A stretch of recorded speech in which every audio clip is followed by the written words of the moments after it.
सबसे प्यारी है, माँ तू जग में न्यारी है। माँ तू सबसे प्यारी है, माँ तू जग में न्यारी है। अपने आंचल में रखना, अपने आंचल में रखना, हमें वरदानों से भरना। माँ तू सबसे प्यारी है, माँ तू जग में न्यारी है। माँ तू सबसे प्यारी है, माँ तू जग में न्यारी है।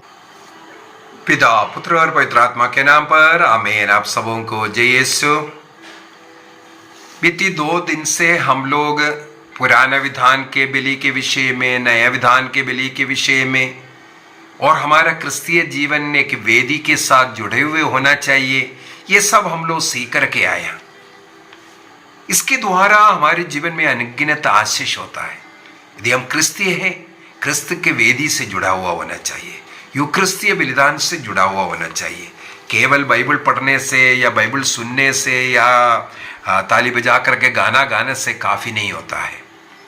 हम लोग लूकस के सुसमाचार अध्याय 24 के अंदर देखते हैं, पुनर्जीवित प्रभु एम्माउस में जाने वाले उन 2 शिष्यों के साथ चल रहे थे। सबसे पहले प्रभु ईसा मसीह ने उनके साथ वार्तालाप शुरू किया, पुराना विधान से उन लोगों को कुछ सिखाना शुरू किया। लूकस का सुसमाचार अध्याय 24 वाक्य 13 से आगे हम लोग पढ़ सकते हैं। वाक्य 25 में हम लोग पढ़ते हैं, प्रभु कहते हैं, निर्बुद्धियों नबियों ने जो कुछ कहा तुम उस पर विश्वास करने में इतना मंदमती हो। क्या ये आवश्यक नहीं था कि मसीह वह सब सहे और इस प्रकार अपनी महिमा में प्रवेश करें। वाक्य 27 में लिखा है, तब ईसा ने मूसा से लेकर अन्य सभी नबियों का हवाला देते हुए अपने विषय में जो कुछ धर्म ग्रंथ में लिखा है वह सब समझाए। इसका मतलब है प्रभु ईसा मसीह उन शिष्यों को वचन सुनाया, वचन समझाया। और वचन सुनने में उनको कैसे लग रहा था?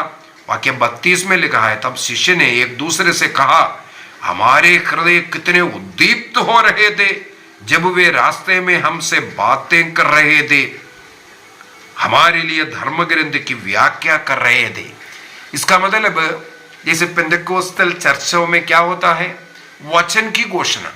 कई लोग, मैंने एक क्लास हाल ही में लिया है जो वचन नहीं है, कैथोलिक चर्च में मैं गया लेकिन वहां वचन नहीं है, वचन नहीं है, वचन नहीं है।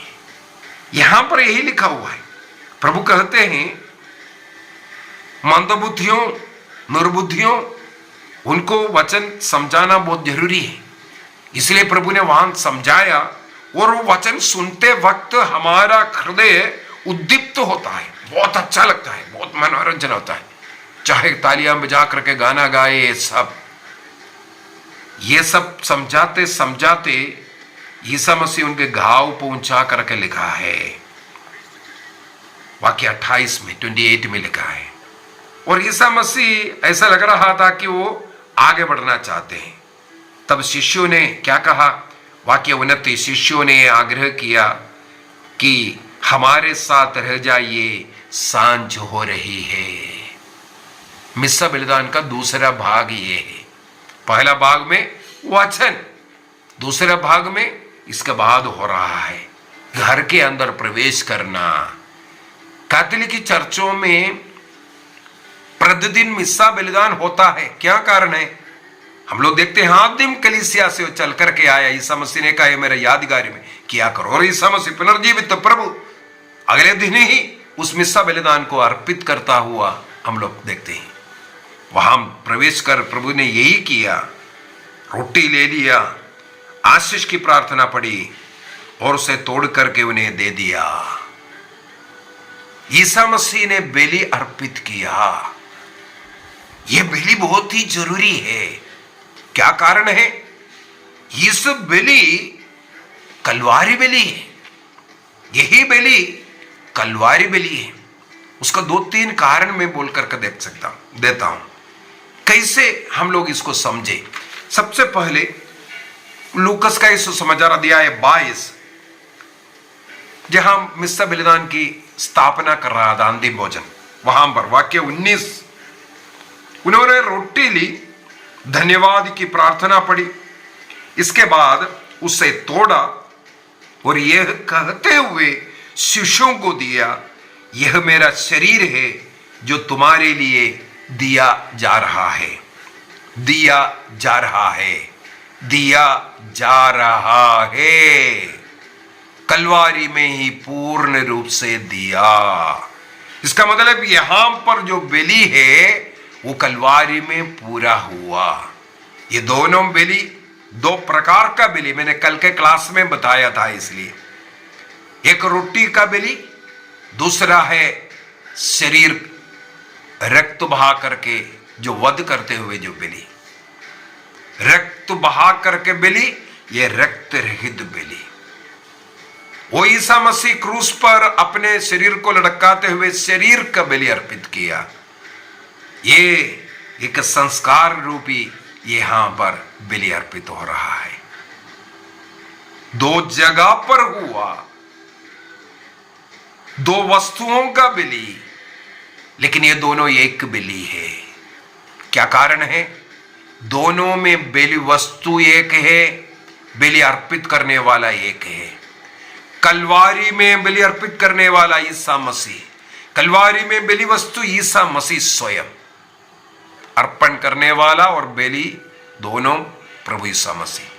यहां पर भी यही हम लोग देखते हैं। देखने के लिए रोटी लेके आए और रोटी प्रभु कहते हैं मेरा शरीर है, इसका मतलब बलि वस्तु प्रभु है। अर्पित कौन किया?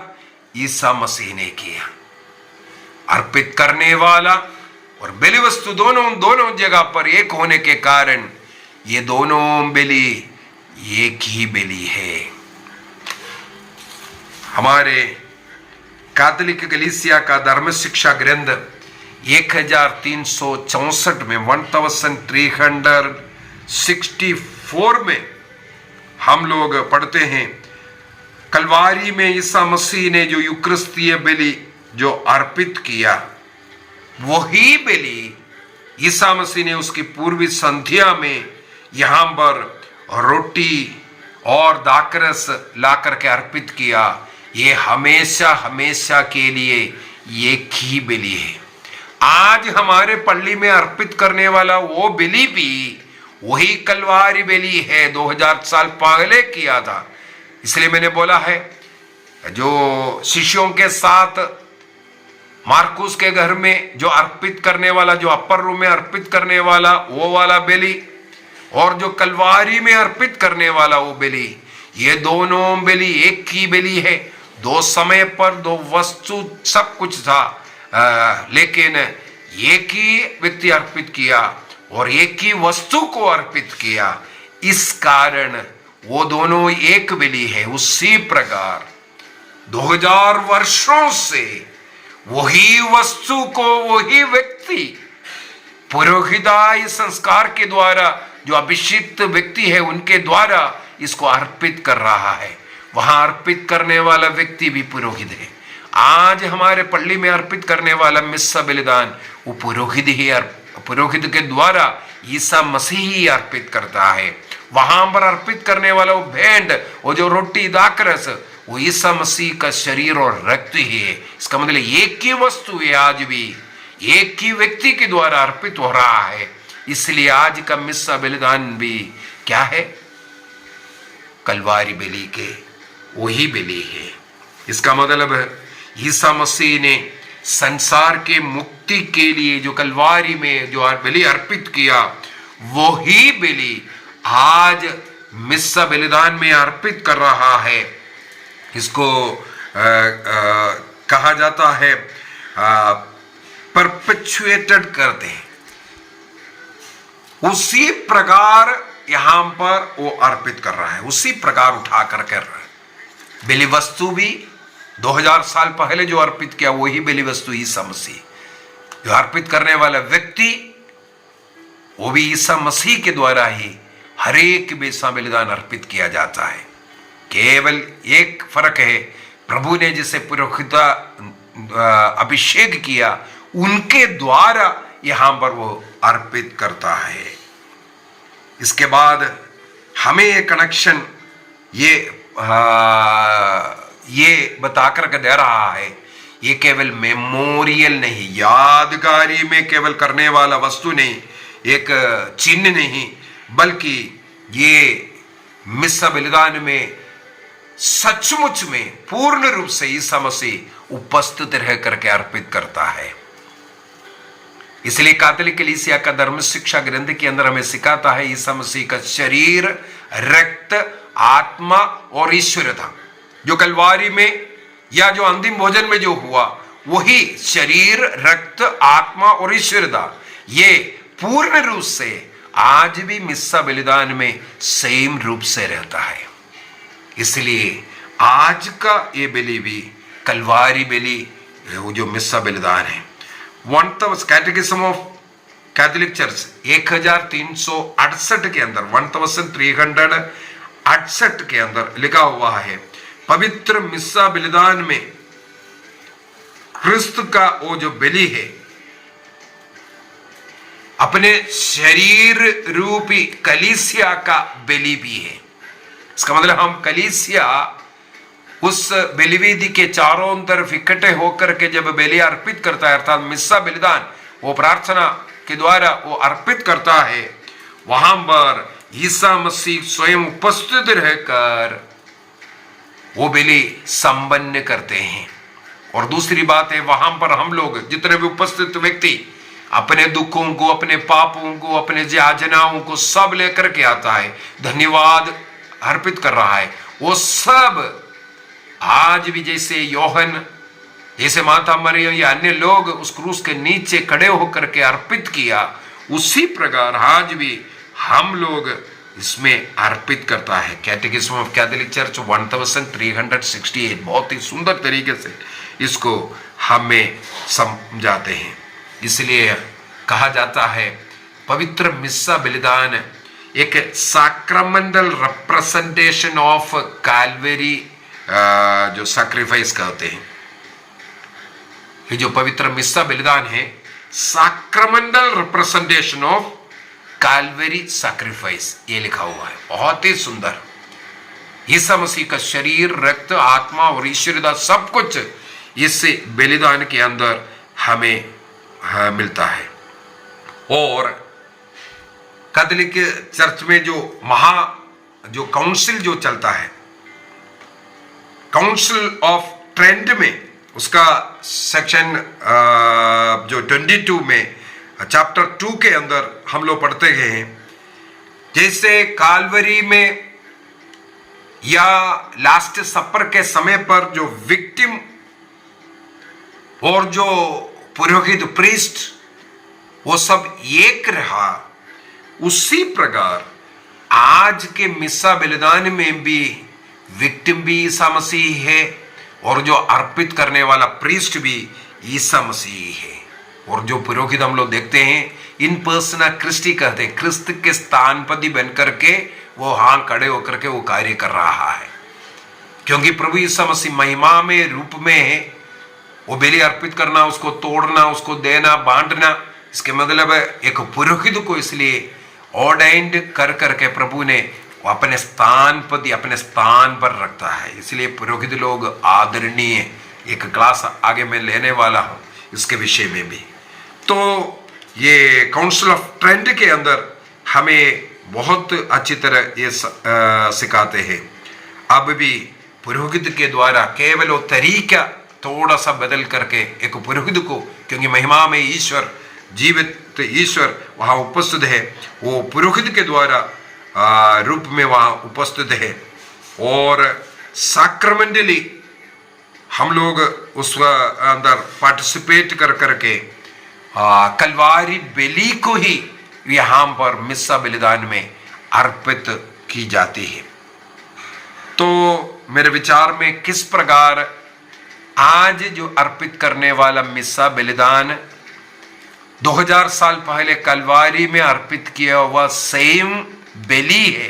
ये बात आपको समझाने का मैंने प्रयत्न किया। उसके लिए सबसे पहले ईसा मसीह का जो लास्ट सपर और कलवारी बलि दोनों एक कैसे हैं, उसी प्रकार आज का बलि और कलवारी बलि दोनों एक है। विक्टिम और जो अर्पित करने वाला व्यक्ति प्रीस्ट, वो दोनों एक है, आज भी एक है, वहां पर भी एक था, उसी प्रकार।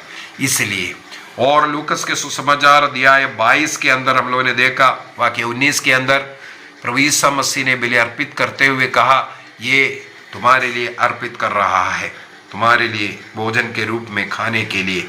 इसी कारण ये दोनों बलि एक बलि है। इसलिए प्रतिदिन मिस्सा बलिदान में भाग लेने का हम प्रयत्न करेंगे। बीते 3 दिन से मैं यही बार बार बोल करके दे रहा, किस प्रकार ये दोनों एक होना है, ये समझाने के लिए पुराने विधान का जो बलि के द्वारा भी मैंने समझाया। ये 5 बलियां दोनों ये इस एक बलि के अंदर है। 5 बलियां पुराने विधान का, जो होम बलि, अन्न बलि, शांति बलि, प्रायश्चित बलि और पाप के लिए क्षतिपूर्ति बलि जो है, इस प्रकार के 5 बलि इस ईसा मसीह के बलिदान में है, काल्वरी बलि में है और यूकरिस्तीय बलि में है।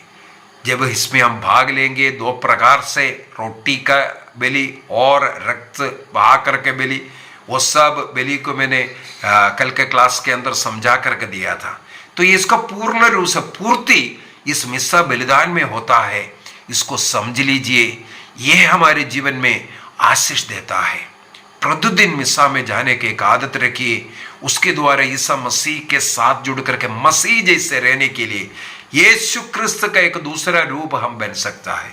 क्षमा करने की शक्ति, प्रेम करने की शक्ति, सहन शक्ति, दयालुता, यह सब इस बलिदान के द्वारा हमें प्राप्त होता है। चंगाई प्राप्त होता है। हमारी प्रार्थना निवेदन पूरा इसके द्वारा अर्पित कीजिए। यहाँ वहां भाग करके फलाने के पास, यहाँ के पास, जहां कहीं मौका मिलता है फोन करके दिन भर फोन करके हमारे लिए प्रार्थना करो, बोलना बंद कर दो। मैं बोलूंगा आप एक मिस्सा बलिदान में जाना शुरू कीजिए। यदि आपके जीवन में प्रतिदिन मिस्सा बलिदान में जाने का और योग्य रीति से प्रभु को ग्रहण करना शुरू करेंगे, इसके बाद आप में जो प्रभु है उससे बात कीजिए। जैसे कोई छोटा बच्चा अपने पिता से बात करते हैं, उसी प्रकार बात करना शुरू कीजिए, अनुभव होगा। इसके बाद पाप की जरूरत नहीं है, पाप में नहीं जाएगा। ईमानदारी का जीवन, पवित्रता का जीवन, सत्य का जीवन जीने का आपको कृपा मिलेगा। क्यों? आप में कौन निवास करता है? आप में निवास कर रहा है ईसा मसीह। उस मसीह जैसे बनकर के रहने के लिए प्रतिदिन का ये मिस्सा बलिदान, केवल इस मिस्सा बलिदान आपको एक दूसरा क्रिस्त बनाएगा। इसलिए अनेकों संत ये हम लोगों को सिखाता है और जगह जगह यूक्रिस्तीय मिरेकल्स जो हो करके जो दिखा रहा है, ये सब हमारे विश्वास को और बढ़ाने के लिए। ये मिरेकल का कोई जरूरत नहीं, मिरेकल का कोई जरूरत नहीं। सबसे बड़ा मिरेकल हमें यूक्रिस्तीय मिरेकल के अंदर मिल रहा है, हमारे जीवन में प्रतिदिन हो रहा है। तो उसमें विश्वास कीजिए। सबसे बड़ा प्रार्थना, इससे बढ़कर के कोई प्रार्थना नहीं। एक यूक्रिस्तीय मिस्सा बलिदान में भाग लीजिए। पूर्ण रूप से ईसा मसीह के जीवन के ऊपर, वचन के आधार पर ईसा मसीह का जन्म, मृत्यु, कष्ट, दुख, पीड़ा और हमारे पापों के लिए हम प्रायश्चित बलि अर्पित कर रहा है और पाप क्षमा याचना कर रहा है और प्रभु को ग्रहण करते हुए मुक्ति प्राप्त कर रहा है। यह सब इस एक प्रार्थना में होता है। इसलिए निर्णय कीजिए। आइए हम अपनी आंखें बंद करें। प्रभु आप सबों को इसके लिए अनुग्रह दे, आशीष दे, कृपा दे। प्रभु आपके साथ रह करके आपके सारे मनोरथों को पूर्ति करे। जो कोई मिस्सा बलिदान में रोज योग्य रीति से भाग लेंगे, प्रभु को ग्रहण करेंगे, प्रभु उनके जीवन को बदले, उनके मनोरथों को पूर्ति करे, उन्हें चंगाई मिले, उनके जीवन में आशीष आवे। सब प्रकार के कृपा, अनुग्रह, आशीष के लिए तरसिए। आपके जीवन में जो कुछ जरूरत है, एक मिस्सा अर्पित करते हुए, मिस्सा बलिदान में भाग लेते हुए आप वहां प्रभु से बातें करें। प्रतिदिन यीशु के साथ रहने के लिए प्रतिदिन मिस्सा बलिदान में जाने का निर्णय करें। प्रभु आप सबों को आशीष दे, पिता पुत्र और पवित्र आत्मा के नाम पर आमीन। आप सबों को जय यीशु।